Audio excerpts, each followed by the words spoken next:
So magandang araw kabola. Sa video nito pag-uusapan po natin yung standings kabola. We will talk kabola. Special episode to in a way kabola kasi focus tayo sa standings, hindi trades, hindi free agents, hindi rumors kabola. Focus lang tayo and the reality of it kabola.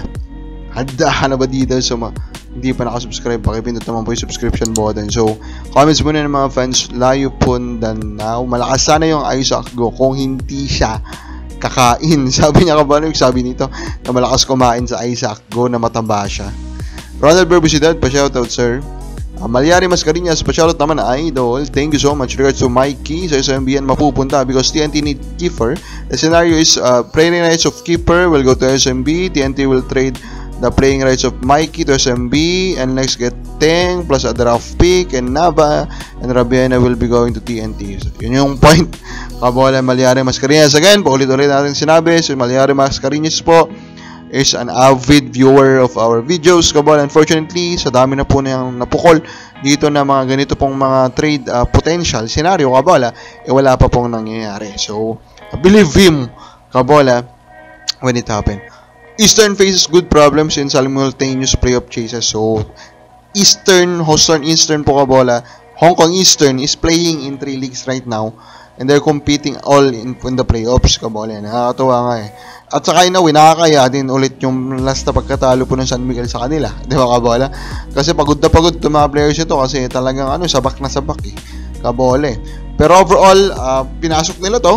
So, wala tayo silang magagawa. Pero nakakaya lang dyan siguro sa PBA pag ito nag-champion. Di ba, kabola? Kasi, kumbaga, batak na sila, kabola. And sila pa mag-champion. Di ba? Dapat hindi po hayaan yan ng mga PBA teams, kabola. Now, it's time to look at the standings, kabola. One of the most unique standings to look upon, kabola. This deep into the playoffs, or to the elimination round. Northport, Converge, Eastern, Meralco, all with the same record. TNT, kabola at 6-2, then Rain or Shine. Then we have Ginebra and San Miguel. So, Ginebra and San Miguel basically are the 7 and 8. Really? Number 7 and number 8, kabola. Yes, they are currently the 7 and 8 in the standings. And Magnolia Hatchets is 9. And clearly, Magnolia Hatchets is almost there. They are almost sure of being eliminated.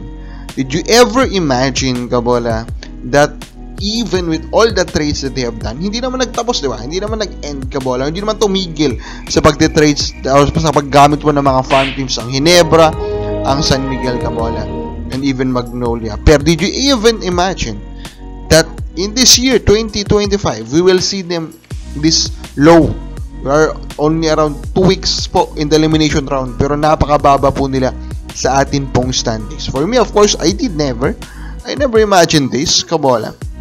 But this is now the reality. The reality now is Ginebra and San Miguel could be entering the playoffs with a twice to beat disadvantage. So, that's now the issue for them, kabola, diba? Twice to beat disadvantage, kabola. That's big, diba? That's a big deal. That's a big risk of being eliminated, kabola. Diba? Now, what's the reason behind? San Miguel Beermen, hirap sila makakuha po ng magaling na import. Magnolia Hotshots, ganun din. And of course, alam naman na natin, shaky na talaga yung performance nila as a team. Ginebra, kabola, in a way, Brownlee is doing well, kabola. They have health issues overall. Pero remember, Meralco Balls also have health issues pero mas mataas sila sa standings. TNT have clear health issues pero mas mataas sila sa standings. So, I mean, hindi nila pwedeng irason yun, di ba, kabola? Hindi nila pwedeng irason yun. Now, people are saying now, karma, di ba? This is karma for the San Miguel Corporation. Ano ba yung konsepto po ng karma? Konsepto po ng karma is that kung gumawa ng mali, kabola, the destiny, babalikan ka. Parang yun yung sinasabi nun. So, in short, gumawa ba ng mali ang San Miguel? Depende kasi yan kung saan anggulo mo siya titignan eh. Kasi, at the end of the day, it was allowed to happen, di ba? The farm teams are still existing now. So, the rules, the technicalities, they are allowing it. So, kung doon mo titignan, pwede mo sabihin, walang mali doon sa kanilang ginagawa. Pero if we will look at the angle po of it being a sports, a competition, kabola, they're clearly doing something that is wrong, kabola. Kasi it's not fair. Diba? What they are doing, what TNT, Kabola, or the MVP group was also doing, it's also not fair. Diba, Kabola? So, with that, yung mga nagsabi pong karma ito, hindi natin sila masisisi. Kabola, diba?